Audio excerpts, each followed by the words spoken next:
noches, nos encontramos en un nuevo programa de Cuestiones y Contrapunto. En esta oportunidad yo voy a ser la que va a conducir el programa, puesto que a Carlos Cartavia le llegó la grata noticia de que va a ser vacunado este jueves o este viernes. Entonces, para aumentar el cuidado, porque ustedes saben que cuando te vacunan y ya estás contagiado, eso suele ser un gran problema. Entonces, para extremar cuidados, hemos decidido que él continúe aislado en su casa y lo reemplazaré yo.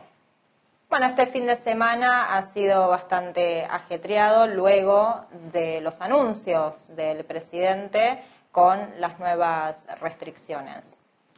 La realidad es que hemos tenido un Poder Judicial que ha trabajado este domingo pasado como nunca había trabajado un fin de semana, ¿no? Un Poder Judicial que falló hipócritamente a favor de la presencialidad en las aulas en la capital federal, y digo hipócritamente porque han realizado ese fallo de manera virtual.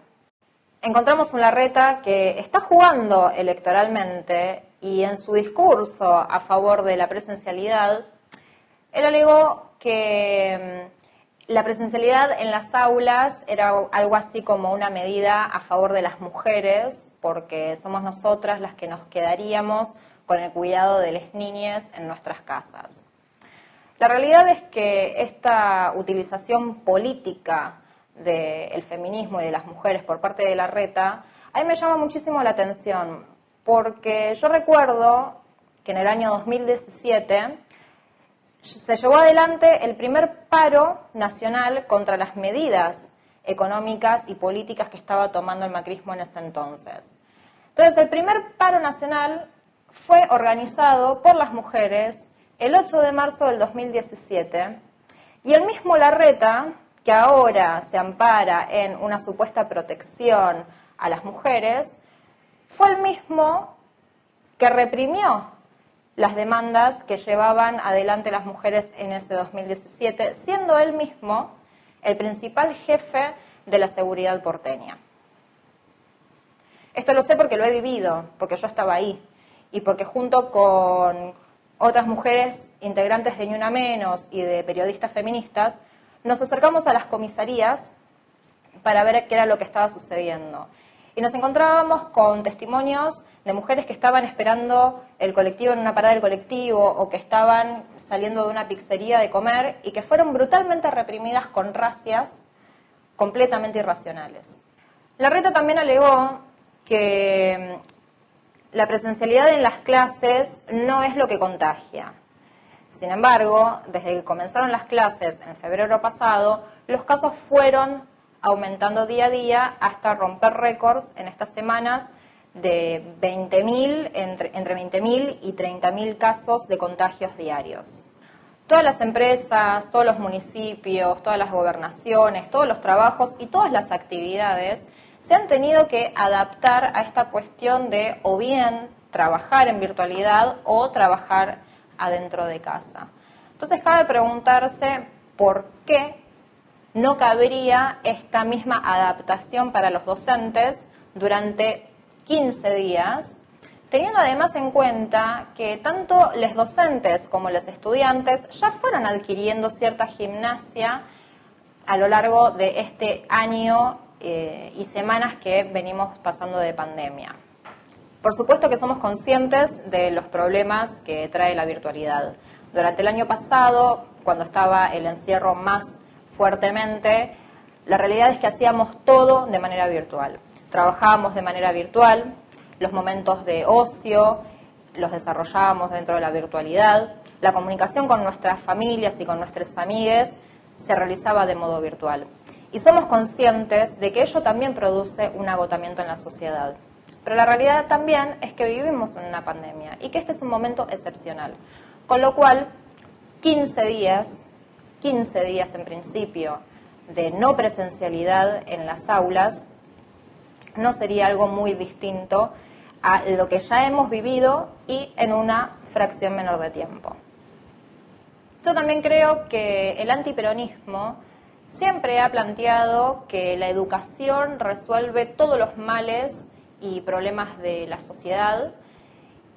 Y por el otro lado, el peronismo siempre ha planteado de alguna forma esta cuestión de que primero estaba la salud, porque sin la salud no se pueden desarrollar ninguno de los otros derechos y ninguna de las otras actividades. Si un chico te plantea que tiene hambre, la respuesta lógica no puede ser darle un libro. Del mismo modo, creo que frente al aumento de contagios, al aumento de circulación del virus, la respuesta lógica tendría que ser que la educación se adapte nuevamente a esta pandemia como ya lo viene realizando, pero tomando medidas un poco más estrictas, al menos durante, repito, 15 días. Entonces, la presencialidad pasaría a ser una cuestión prioritaria en relación a qué? En relación al aumento de contagios, prioridad la presencialidad sobre la cantidad de muertos que hay.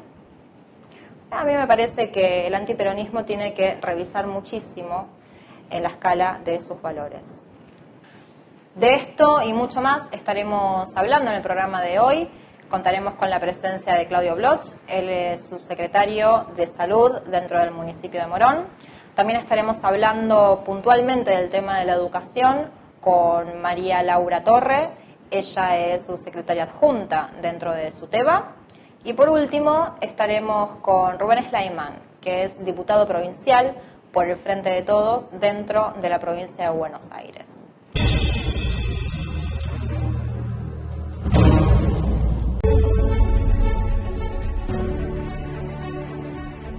La política solo lucha para el bien del conjunto. El que viene a la política en Merlo tiene que venir a poner, no venir a sacar. No es tan difícil poner el país de pie. No es tan difícil poner la provincia de pie. No es tan difícil poner Merlo de pie. Estemos juntos. El país lo merece y el pueblo lo necesita. Muchísimas gracias.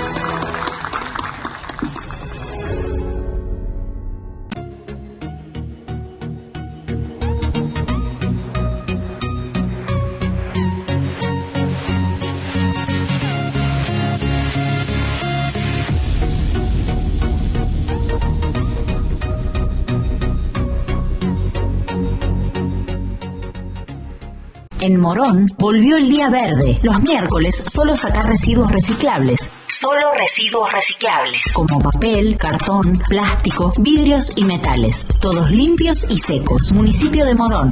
Corazón del Oeste. Te presentamos Doctoros de PIM, un servicio de nuestra obra social, por el cual podés comunicarte con un médico a través de videollamadas las 24 horas del día, los 7 días a la semana. Baja la aplicación y sumate a la telemedicina a través de tu consulta médica online, sin salir de tu casa. OSDEPIM, te estamos cuidando. Defensoría de la Provincia de Buenos Aires. Defendemos tus derechos. El compromiso sigue siendo el mismo que el primer día. Cuidarte. Por eso pusimos en funcionamiento el nuevo centro de vacunación del kilómetro 46. Porque creemos que la salud es un derecho y una prioridad. Y vamos a seguir haciendo todos los esfuerzos para garantizarla y estar al lado tuyo, siempre. Pilar, municipio.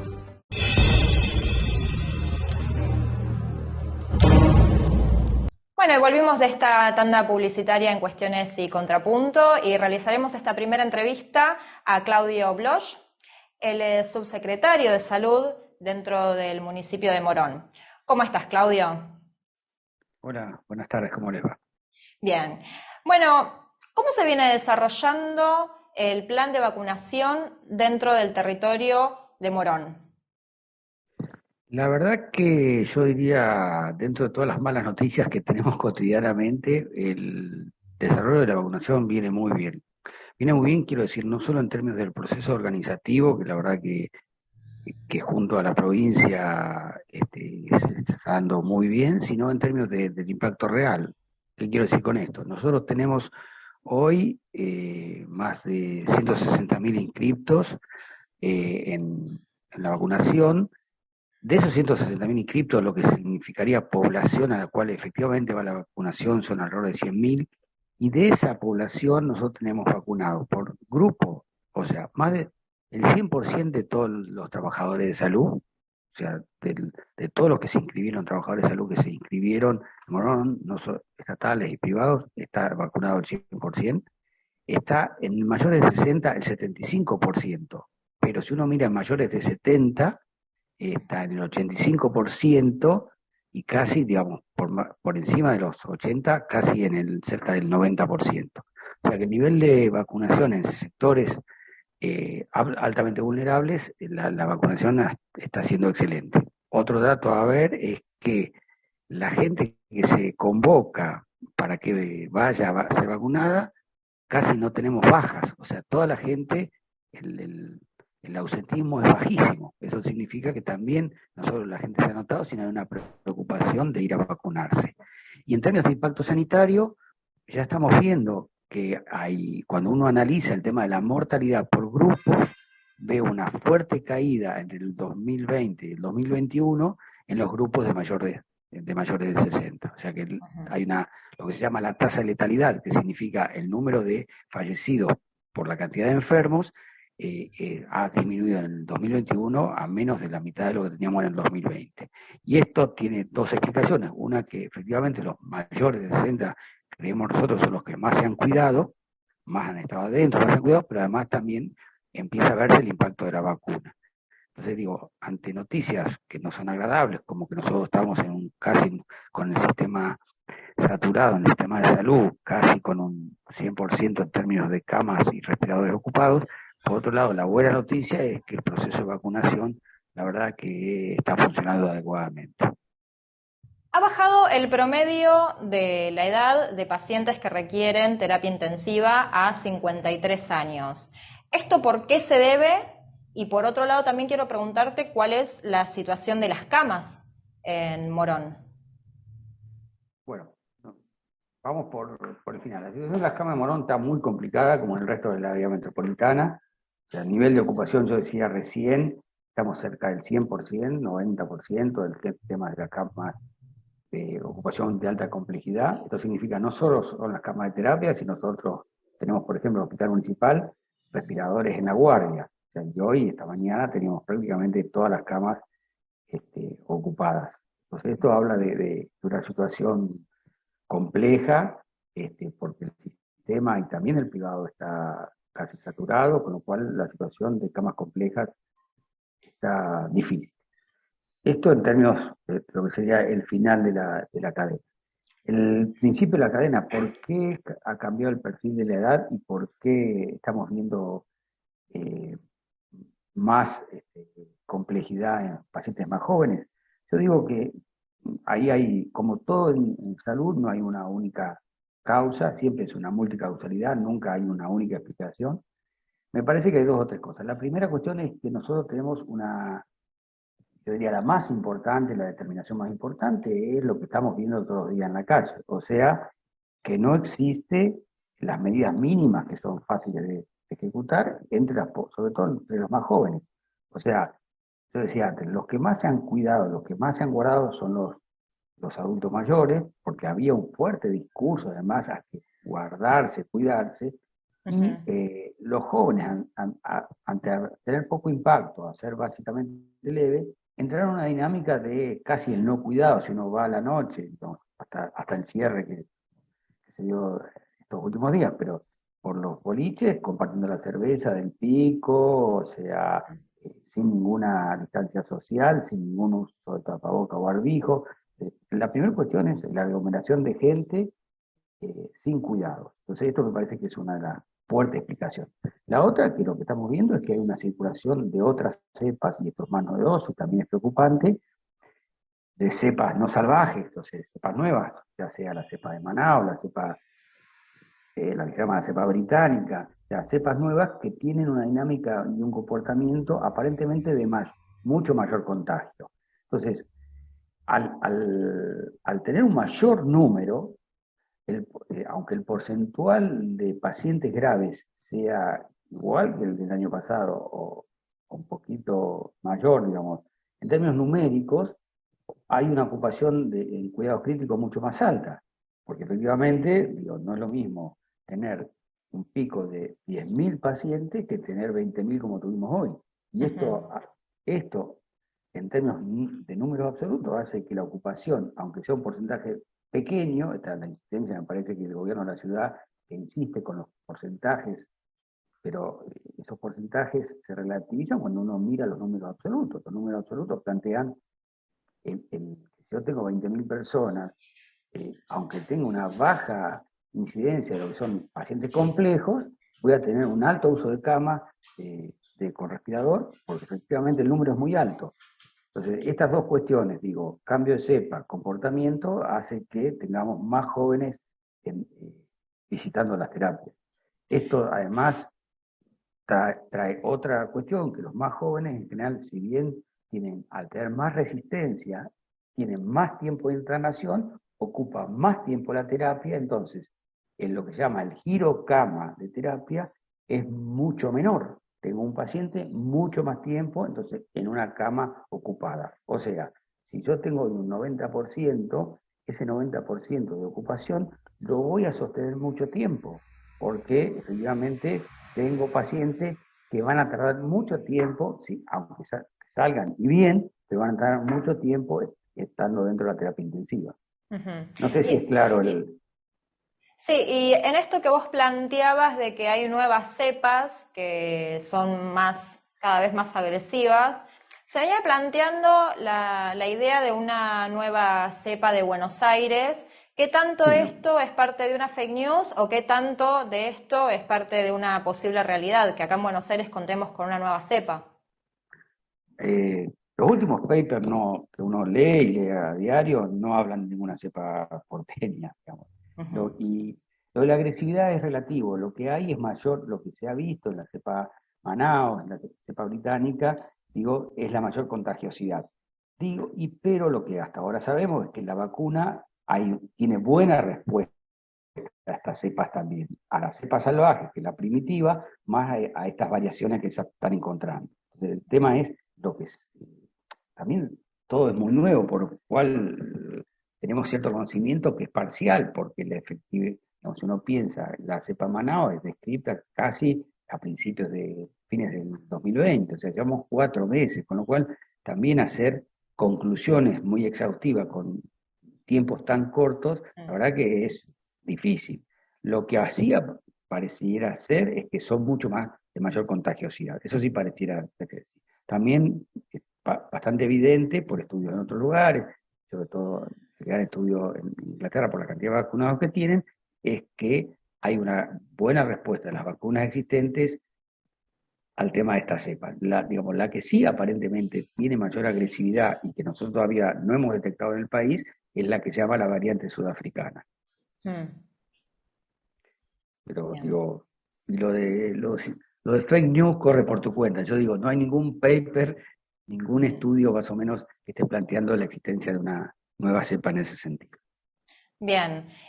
Nos enterábamos de que Argentina va a empezar a producir la vacuna Sputnik y bueno, quería saber cómo se ha recibido esta noticia en el territorio. A nosotros nos parece, digo, la verdad que el problema Dios, me parece también para discutirlo en términos más o menos serios, porque me parece que hay mucha utilización, una exigencia, decía, al Estado de resolver cuestiones que son problemas del orden mundial. El problema de la producción mundial de vacunas no es un problema de la Argentina, la falta de acceso a ciertos... Digamos, hay una queja sistemática al gobierno nacional de que no cumple con lo prometido. La verdad que el gobierno nacional no es que no ha cumplido, sino que las empresas no han cumplido con lo que se han comprometido. Pero no es un problema de la Argentina, no es un problema a nivel mundial. Yo digo, cualquier proceso que vaya a tener cierto nivel de autonomía en los países para producción de vacunas, la verdad que es muy bien recibido, porque lo que hemos visto es que la solidaridad internacional no existe. O sea, los grandes países los países más desarrollados, con mucho poder económico, han acaparado la mayor cantidad de vacunas posible y no es que han distribuido, no hay una distribución mundial de acuerdo a las necesidades, sino de acuerdo al que tiene mayor capacidad de compra. Y esto, a pesar de ser una epidemia mundial, me parece que habla bastante en contra de lo que sería la solidaridad internacional. Por eso digo, si nosotros tenemos capacidad, Argentina ha demostrado capacidades, por ejemplo, de nuevos test, de kits, de tapabocas, de producir, la verdad que cuanto mayor autonomía tengamos, me parece que mejor vamos a estar parados en función de un futuro. Desde ya. Y contanos, Claudio, ¿qué es lo que se espera para este otoño-invierno en cuanto a la relación de contagiados y vacunados dentro del municipio de Morón? Te voy a contar voy a hacer una infidencia. El secretario de Salud me prohibió que yo hiciera proyecciones, porque todas las que hicimos fracasaron. La verdad que nadie esperaba que a esta altura nosotros tuviéramos 20.000 casos en un día. Entonces la verdad que esa dinámica es ser aventurero, ¿no? La verdad que nosotros me parece que estábamos trabajando el día a día, vamos viendo qué va sucediendo, creemos que hay que fortalecer la vacuna, que la vacuna muestra que efectivamente disminuye la mortalidad.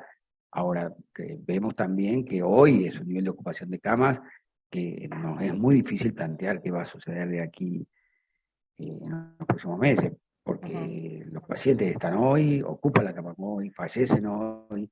La verdad que en eso nosotros, lo que aprendimos el año pasado, una de las cosas que aprendimos es a no hacer proyecciones.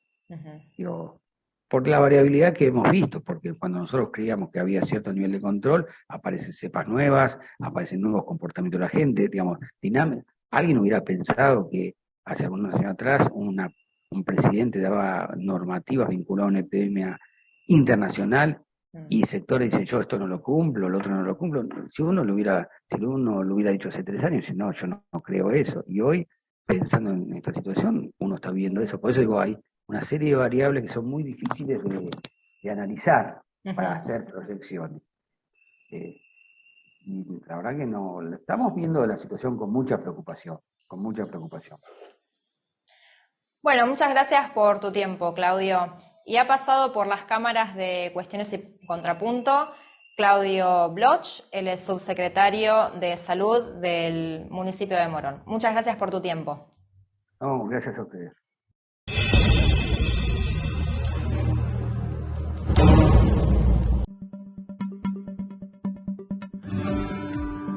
El compromiso sigue siendo el mismo que el primer día. Cuidarte. Por eso pusimos en funcionamiento el nuevo centro de vacunación del kilómetro 46. Porque creemos que la salud es un derecho y una prioridad. Y vamos a seguir haciendo todos los esfuerzos para garantizarla y estar al lado tuyo, siempre. Pilar, municipio. En Morón volvió el día verde. Los miércoles solo sacar residuos reciclables. Solo residuos reciclables. Como papel, cartón, plástico, vidrios y metales. Todos limpios y secos. Municipio de Morón. Corazón del Oeste. Defensoría de la Provincia de Buenos Aires. Defendemos tus derechos.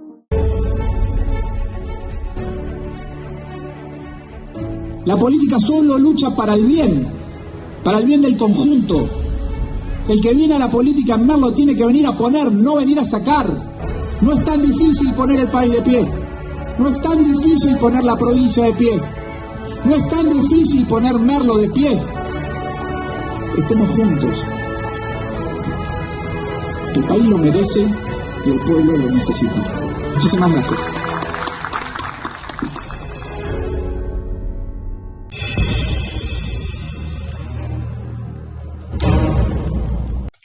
Bueno, y continuamos en Cuestiones y Contrapunto.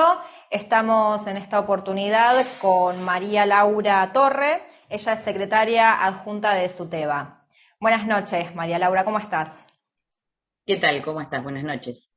Bien, bueno, yo quería empezar preguntándote en esto de la presencialidad en las aulas, si tiene que ver con un capricho político partidario o si tiene que ver realmente con que la presencialidad en las aulas es una cuestión esencial y por lo tanto debemos correr el riesgo de mandar a los chicos a presencialmente a las escuelas.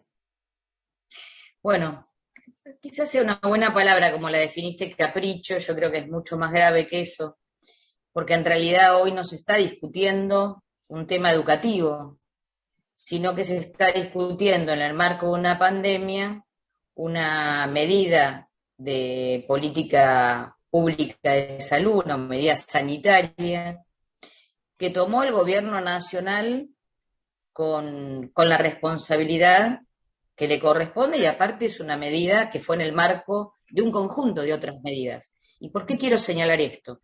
Porque nosotros desde el SUTEBA, porque conocemos, miramos, trabajamos con los cuerpos delegados y delegadas de toda la provincia de Buenos Aires, en realidad, e inclusive así lo estamos compartiendo con el resto de los compañeros y compañeras del Frente Unidad Docente Bonaerense, los protocolos en las escuelas se cumplen.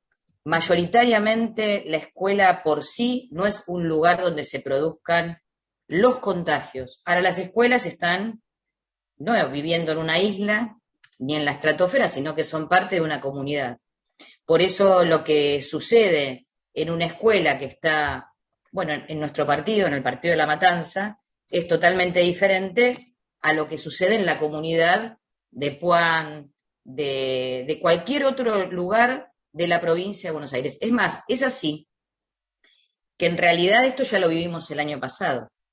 Entonces, cuando el año pasado, algunos, porque viste que hay algunos que piensan que solamente se discute la presencialidad sí o no alrededor del obelisco. Ahora, la República Argentina es mucho más grande que la ciudad de Buenos Aires y que inclusive que el AMBA, porque el año pasado en nuestro país hubo en muchas provincias clases presenciales, inclusive en la provincia de Buenos Aires, después del receso escolar, después de haber discutido durante 2 meses muy fuerte, con muchos debates, muchas tensiones, pero también muchos acuerdos, un plan jurisdiccional que contiene todos los protocolos, con quienes se discutieron todos los sindicatos docentes, los sindicatos de auxiliares, el Ministerio de Salud y la Dirección General de Cultura y Educación. Esos protocolos fueron los que posibilitaron en un escenario diferente, porque inclusive en aquel momento la provincia se dividía inclusive en fase 1, fase 2, fase 3, hasta la número 5.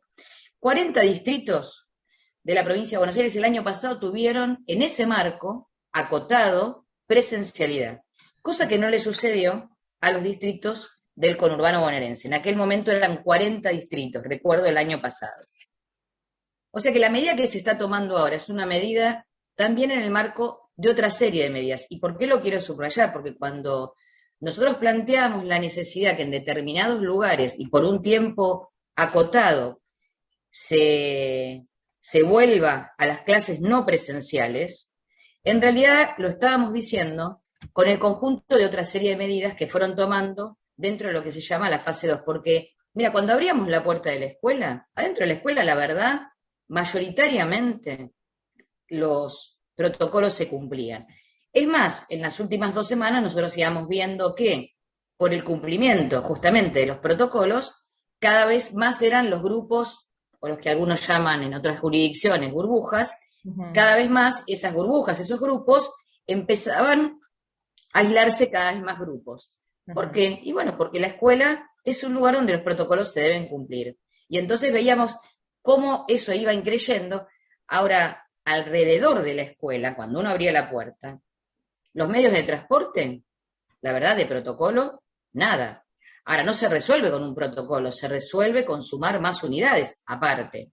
Pero las plazas llenas, las calles llenas de gente, los shopping rebalsaban. Entonces, ¿era solamente una decisión con respecto a las clases presenciales? No, tenían que estar dentro de un paquete. Bueno, lo que anunció el presidente de la Nación, y luego lo desarrolla bien el gobernador de la provincia, tiene que ver con esto.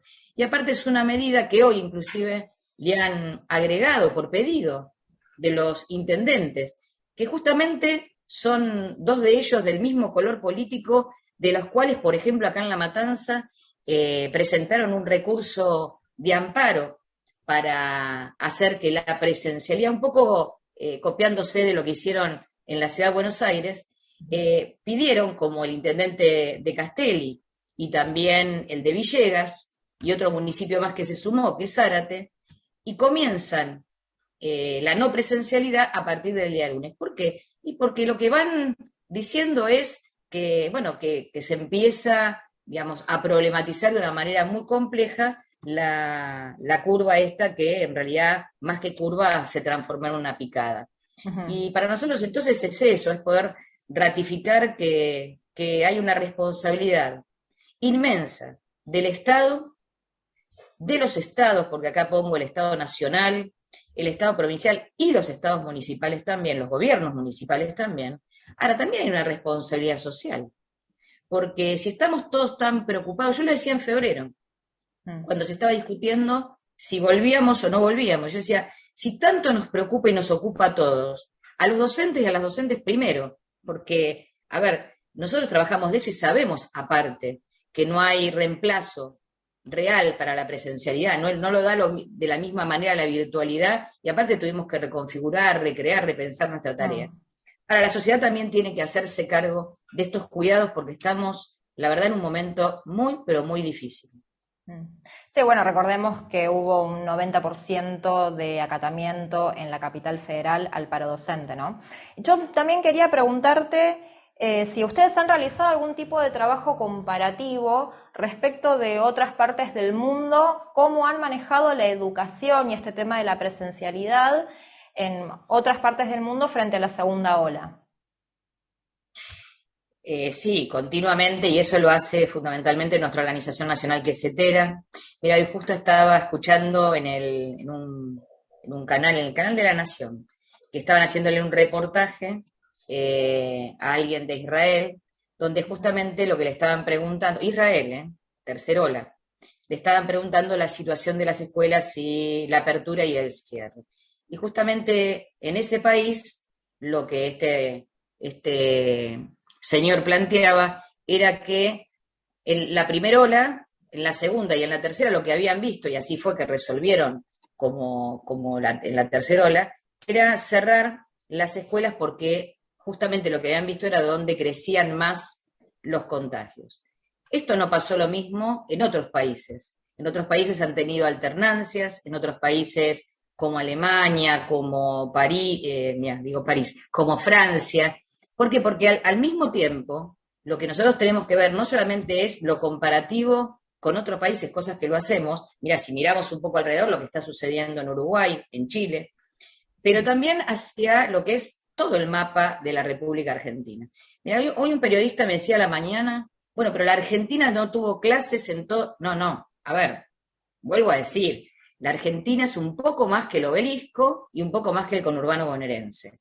Y entonces, no solamente hubo clases el año pasado en una parte de la provincia de Buenos Aires, sino que el resto de las provincias han tenido presencialidad. ¿Cómo? De la misma manera que sucedió en otros países del mundo, inclusive del llamado primer mundo. Han hecho avances y retrocesos de acuerdo a cómo se iba comportando la situación del coronavirus. Ahora, nunca como situaciones aisladas.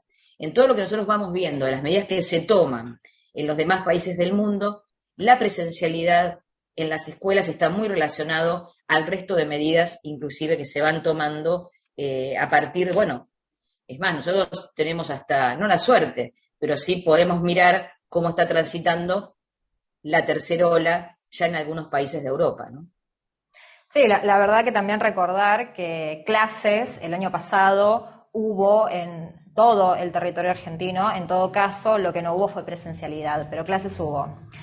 Y bueno, quería preguntarte también, en esta cuestión de cuando comienzan las burbujas en febrero de este año hasta ahora, ¿cuáles han sido las complejidades, ¿no? Yo entiendo que, bueno, quienes tenemos familiares ejerciendo en la docencia, siempre nos cuentan esta cuestión de que los docentes tienen que elevar la voz cuando imparten las clases y etcétera. Y yo me imagino que con una máscara de plástico y encima un barbijo de tela debe ser mucho más complejo, digamos, darse a entender. Pero también, por otro lado, con las clases de Zoom y sobre todo con quienes son más chiquites, también habrá tenido, digamos, su complejidad. Me parece que tanto en la presencialidad, en esta pandemia, como en la virtualidad, tiene sus complejidades, ¿no?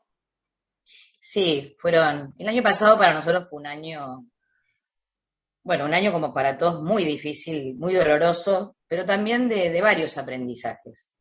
Y la verdad fue de golpe volver a recrear, a repensar y a darle un formato diferente a nuestra tarea cotidiana, porque, a ver, la presencialidad es fundamental a la hora, ya lo dije antes, por si a alguno le queda alguna duda, no hay docente en el país y en el mundo que privilegie la presencialidad como lo hacemos nosotros. Ahora, también no hay docente en el mundo que no deje justamente de privilegiar la salud. El tema de la voz es uno de los temas que, si bien obviamente no estamos en las aulas con los 25, 30, 35, 40 alumnos, porque justamente el respeto de los protocolos, el cumplimiento más que el respeto, porque primero es el cumplimiento y después es el respeto a esos protocolos, implicaron que no puede haber más de una cantidad determinada de alumnos, máximo 12, 13 alumnos, porque está muy relacionado de acuerdo al metraje de las aulas, a la ventilación, a la cantidad de baños que tiene la institución. La infraestructura también juega un papel muy, pero muy importante, y entonces eso posibilitó que en algunos casos, mira, te voy a dar un ejemplo, en este caso inclusive de lo que pierden los niños, ¿no? Porque estamos hablando de 15 días. En el caso, por ejemplo, de mi nieto, que va a un jardín público de Lomas de Zamora, justo la semana pasada, Salita de 4, le tocó su presencialidad de 4 horas. Y le tocaba recién dentro de 2 semanas volver al jardín. ¿Por qué? Y porque la cantidad de alumnos y la propia infraestructura del jardín no era posible en 2 burbujas o en 2 grupos, sino que tuvieron que hacer en 3. Bueno, mi nieto no va a perder nada dentro de 15 días en términos de la presencialidad. Bien, ya ha pasado por nuestras cámaras María Laura Torre, subsecretaria adjunta de SUTEBA, y ahora nos vamos a una tanda publicitaria y continuamos con más cuestiones y contrapunto.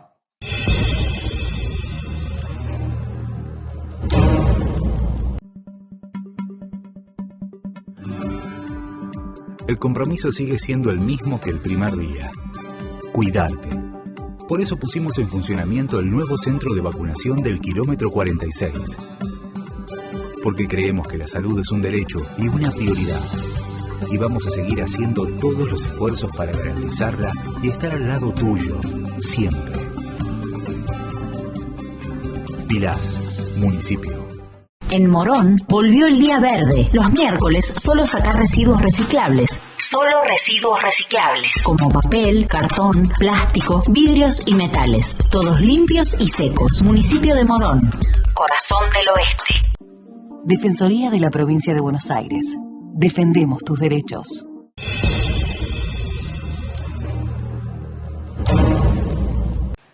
Y continuamos con cuestiones y contrapunto y vamos a pasar a nuestra habitual recorrida por el conurbano. Empezaremos con el municipio de Pilar, donde en el marco de la implementación de medidas para acompañar la economía de los vecinos y vecinas durante esta pandemia, el intendente Federico Achával recibió a la secretaria de Comercio Paula Español.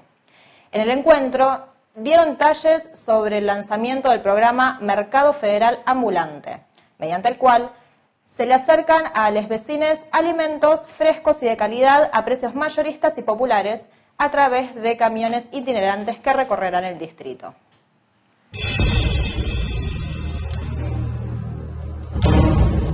Es muy importante la presencia de Paula Español acá en el municipio, porque lo que contempla es que hay una mirada del gobierno nacional que está pensando en dar la lucha por la suba de los precios que ha habido en el último tiempo, que está pensando en el bolsillo de nuestros vecinos, y realmente nos parece muy importante que esos programas que se piensan a nivel nacional tengan una implementación práctica en nuestros municipios, en nuestros barrios, para que llegue realmente a nuestra gente. Y realmente lo que vemos es una vocación por parte de Paula de realmente tener una capacidad operativa importante que tenga un impacto sobre el bolsillo de los vecinos. Efectivamente, la idea original o lo más importante es buscar acortar esta cadena que hay entre productor y consumidor y poder tener realmente precios accesibles en los alimentos, en particular en esta primera etapa en fruta y verdura, y tener una rápida llegada allí donde necesitamos efectivamente tener una política que baje el precio o que realmente contenga el precio de los alimentos, y la idea es poder hacerlo, por supuesto, de la mano de los intendentes. Recién con Federico hablábamos. La verdad que toda política nacional requiere una respuesta pronta desde los territorios, desde los intendentes y municipios, para saber cómo llegar mejor con este tipo de políticas. Así que la idea es tener insisto, en esta primera etapa, bajar con bolsones para evitar aglomeraciones en una situación sanitaria compleja como la que estamos transitando, con bolsones de 5 o 6 kilos de fruta y verdura, combinados o cada uno de ellos, que van a tener un precio entre 130 y 200 pesos aproximadamente. Sabemos que estamos en una situación de COVID-19 y de pandemia muy compleja, que eso tiene un impacto importante sobre las economías familiares de nuestros hogares, y por eso encontrar este tipo de programas que permanentemente busca alivianar un poco la carga a los vecinos y vecinas de nuestro distrito son parte de las políticas públicas que desde el municipio de Pilar estamos tratando de fomentar, y lógicamente agradecemos la decisión de la Secretaría de pensar en Pilar como uno de los municipios para lanzar este tipo de programas. Y del municipio de Pilar nos vamos al municipio de Morón, donde allí se continúa con la entrega de viviendas del Procrear de Castelar Sur a nuevas familias. El intendente Lucas Gui, junto con el secretario de Desarrollo Territorial de la Nación, entregaron nuevas viviendas del complejo habitacional de Castelar Sur.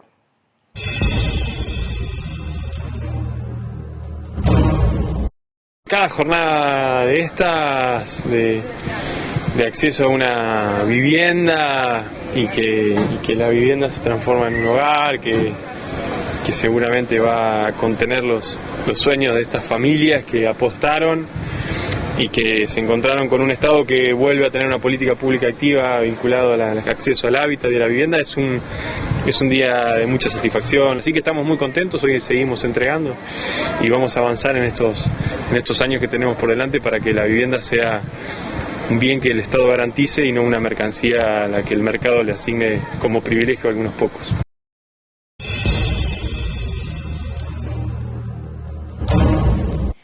Y continuamos en esta recorrida, pasamos al municipio de Merlo, donde el intendente Gustavo Menéndez, junto al ministro de Desarrollo Social de la Nación, Daniel Arroyo, entregaron maquinarias a les merlenses en el Parque Municipal Néstor Kirchner. La entrega se realizó a emprendedores y organizaciones merlenses en este programa que promueve el acceso a herramientas, materiales e insumos de trabajo a personas que estén en situación de alta vulnerabilidad social y económica y que desarrollen actividades productivas o de servicios de manera individual o asociada.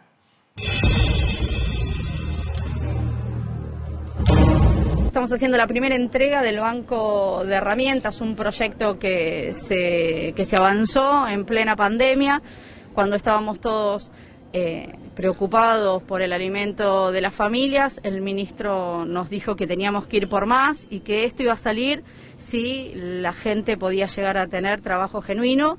Esta es la forma que tenemos nosotros de poder salir adelante, donde la gente va a tener su sueldo a fin de mes con su propio esfuerzo, sin que nadie le regale absolutamente nada, y es devolverles la dignidad a la gente. El banco de máquinas y herramientas que está llevando adelante el municipio de Merlo es eso. Es gente que se capitaliza, que tenía unas máquinas que ya no daban más y las llevaban como podían, van a desarrollar, van a vender y van a mejorar su situación. Hoy, en un contexto tan difícil, donde hay que cuidarse, donde hay que ser muy respetuoso, donde hay tanta gente que sufre, avanzamos 3 pasos. Hoy avanzamos 3 pasos en Merlo. Hoy hay un montón de gente que tiene máquinas y herramientas para trabajar y que sin duda van a ser los grandes emprendedores del futuro. Y esto que se está haciendo hoy con este banco de herramientas es precisamente eso, apuntalar los talentos naturales de nuestra gente, pero dotarlo de infraestructura, cosa que es maravillosa. Básicamente lo que se está apuntando con inversión del Estado, generar trabajo genuino y que en el futuro no necesiten de esa ayuda del Estado y al contrario, nos ayuden a emplear nuevas personas en esos emprendimientos. La verdad que es un esfuerzo muy grande que está haciendo el gobierno nacional, en este caso el ministro Daniel Arroyo, para garantizar primero que cada familia tenga un plato de comida en su mesa, y por otro lado también pensar en la salida de esta crisis y esta pandemia que tiene que ver con el trabajo, ¿no?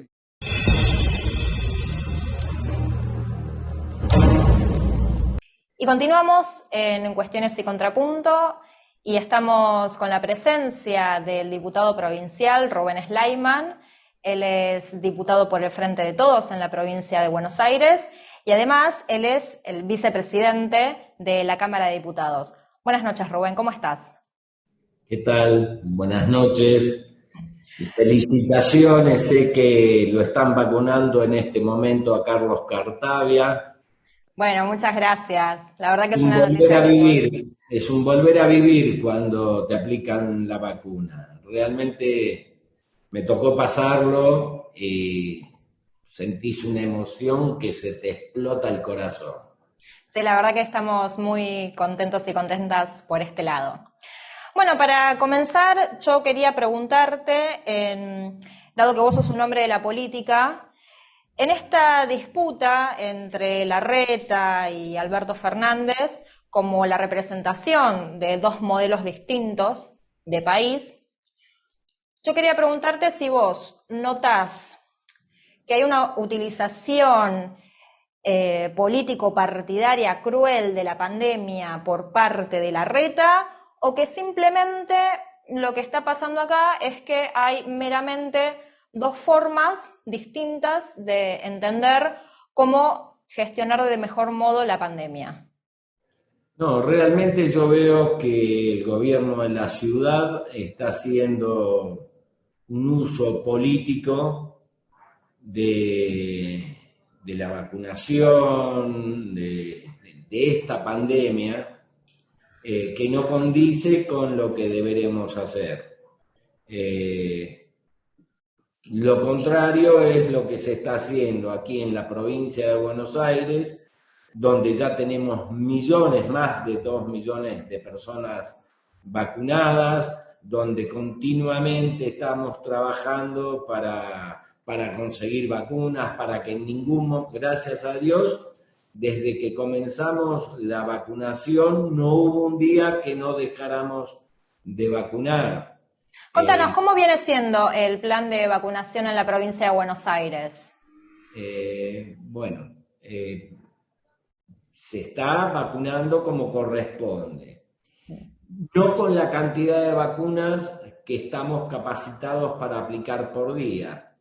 Por ejemplo, yo llevé el domingo a mi suegra a vacunarla en el CEMEF, en San Martín, en el Centro de Educación Física Municipal. Y ese día habían vacunado 800 personas. Y los encargados del operativo de vacunación me decían que ellos están capacitados para llegar a 2.500, entre 2.500 y 3.000 vacunas diarias. Esto no se puede hacer porque no tenemos la cantidad de vacunas necesarias, pero bueno, están llegando. El domingo llegaron, ayer llegaron, es muy importante. Y una buena noticia, no sé si lo saben ustedes, se ha autorizado el Instituto Gamaleya, que produce la vacuna Sputnik, la vacuna rusa, en Rusia, ha autorizado a un laboratorio argentino para que se produzca aquí.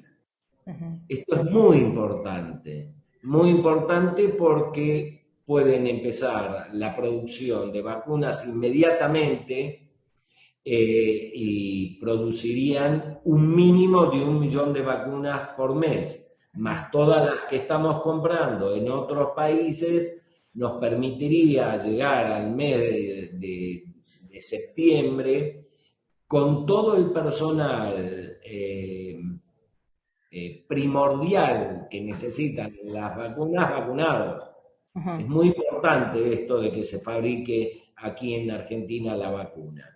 Sí, sin lugar a dudas es una noticia que yo creo que no solamente va a beneficiarnos a nosotros los argentines, sino que también creo que va a ser muy importante para toda la región esta noticia. Que el gobierno de la ciudad no haya aceptado y haya apelado en la justicia ordinaria de la ciudad de Buenos Aires la decisión de un decreto presidencial de suspender las clases presenciales es de una gravedad absoluta.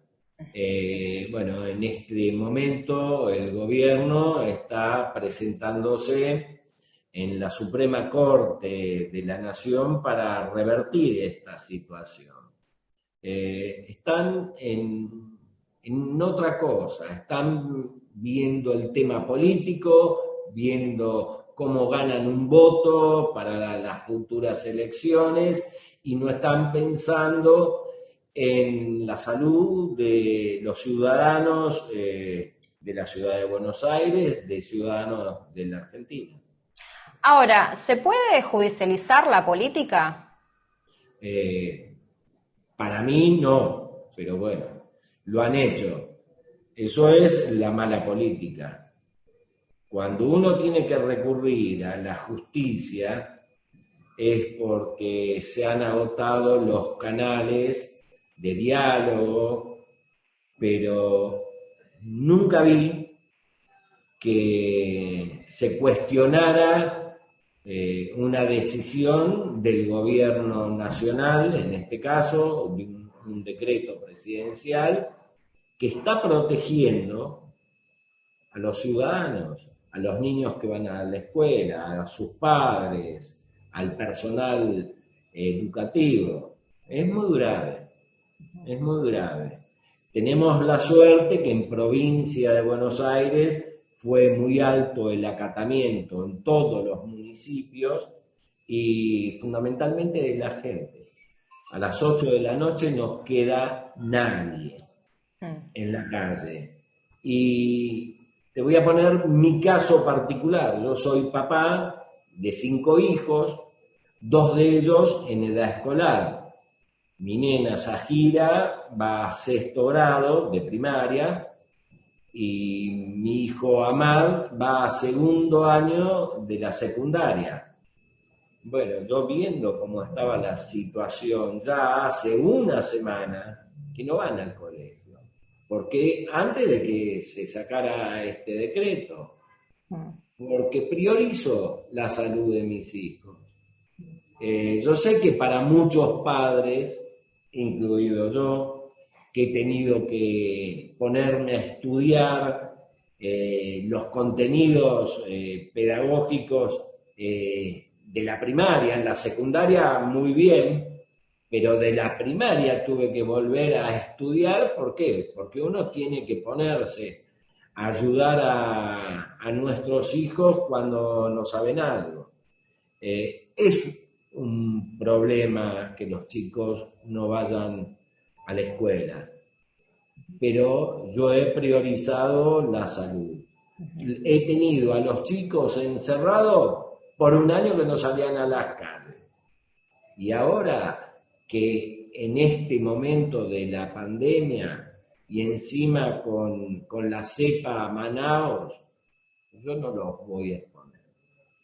Y lo que yo pienso que es bueno para mis hijos, pienso que es bueno para todos los ciudadanos de la provincia de Buenos Aires.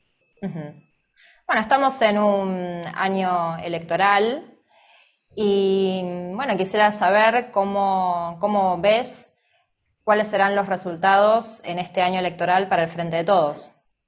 Mira, realmente me parece un despropósito en este momento que estamos viviendo hablar de elecciones. Realmente, si bien las hay un cronograma electoral, en la Cámara de Diputados de la Nación hay varios proyectos de ley para postergar las elecciones PASO y generales por un mes. Yo soy de la idea de que se deberían eliminar las PASO. Si vos recordás, en las últimas elecciones del 2019, ningún partido fue a interna. Eran todas listas acordadas en los distintos partidos políticos, en el Frente de Todos, en Juntos por el Cambio y en el resto de los partidos políticos. Nadie participó en una interna para presidente, nadie participó en una interna para diputados nacionales, nadie